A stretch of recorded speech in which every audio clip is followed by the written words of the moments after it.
Our association, MBA's association with Green Door Gourmet, goes back almost a decade. And most recently, we've been able to distill some sorghum that they have grown. They've extracted the juice, and they needed a cooker, and they were desperate, and they came over and asked for our help. And so Steve in the cafeteria said, I've got a 60-gallon kettle, and thus the finished product, this amazing sorghum. My name is Sylvia Gagnier, and I am the CFO, the Chief Farm Operator of Green Door Gourmet. And I got very interested in heirloom crops because so many crops today are bred for transportation and long shelf life versus flavor.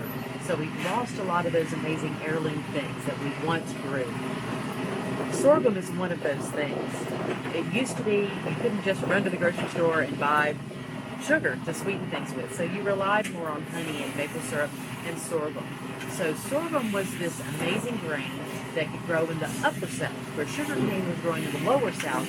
We have the sorghum growing in the upper south and the mid-southern region.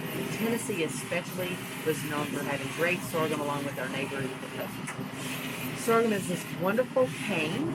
It grows 7, 8, up to 12 or 14 foot tall. We're lucky ours are about 12 to 14 foot tall this year. And you can use every part of the cane from the farm for different purposes. So the stalks and the leaves, once they're crushed and pressed, the canes in themselves can be used in compost or feeding to cattle. The leaves are great for cattle. The tops, the tassels, are wonderful. A, to save for seed for next year. B, to grind into flour. And C, you can actually hull them and mill them and turn them into a sorghum popcorn, which is delicious, real nutty kind of popcorn flavor.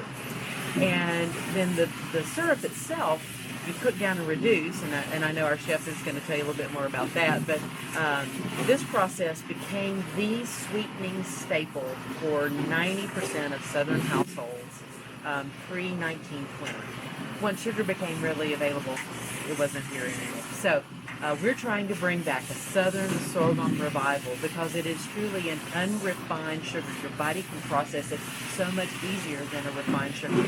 So if you think most people are choosing honey or other natural sweeteners, this is truly no additive. It's just simply the cane juice cooked down to the most pure, sweet thing you can make. And all that the hard work that the MBA students did a couple of years ago, growing a garden out of Green Door Gourmet, helped us prime the soil to be ready to grow this sorghum. So it's a pretty awesome thing to see the sorghum growing where those good vegetables were growing just a year or so ago.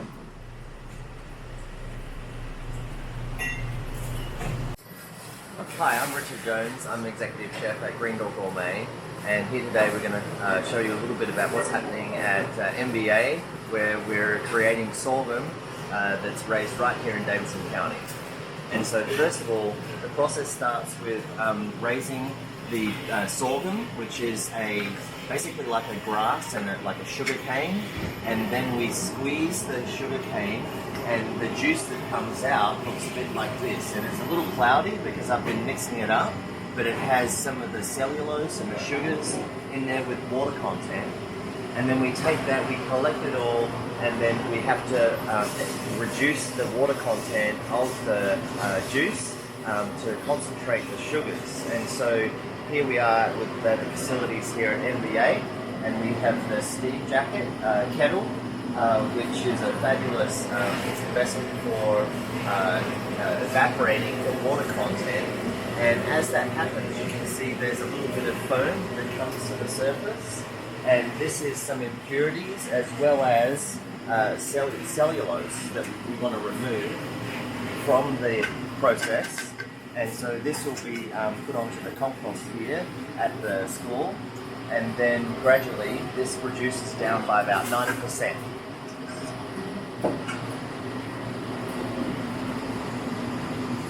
And so this process takes many hours. It takes about 8 hours to get the juice to the point that it's evaporated enough to where it goes beyond the boiling point. So right now it's at 212 degrees, and as the sugars concentrate, we get to above 212 to the final temperature of 226 degrees. and at that point the sorghum is complete and it has evaporated enough water out of it to make it shelf stable as well. So welcome back to the sorghum process here. We've been at it for about 5 hours now, and we've gone from the steam kettle with 40 gallons, we've reduced it to about 25 gallons, and now I have placed it into some smaller vessels, and you can see that it's still rapidly reducing, but the color has changed from the initial bright green to a khaki or army green, and now we're starting to get the golden hues of the sugars that are caramelizing as the water content is still evaporating. What you can also note is that the bubbles are getting much smaller as the air that's being circulated through it is also having trouble getting through the heavier liquid. And so we're using the rondo pan, which is a wide, shallow pan, so that we have the most efficient evaporation of the water from the boiling liquid. We're still going to continue to skim the foams that appear, and then we'll have a really pure product in the final result.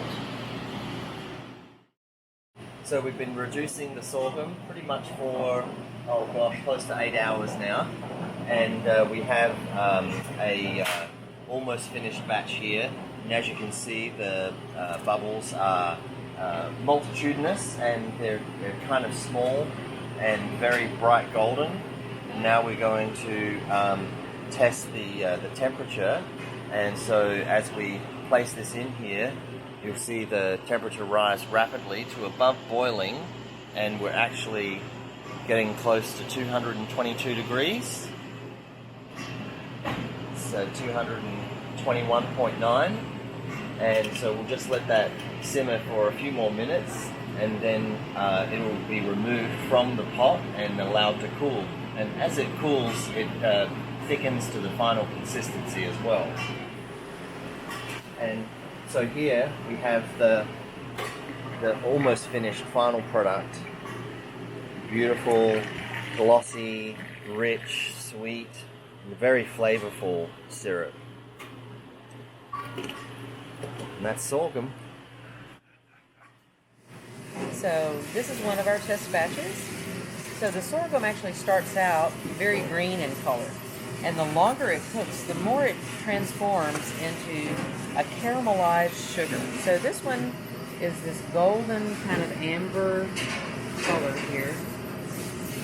It really is a gorgeous color.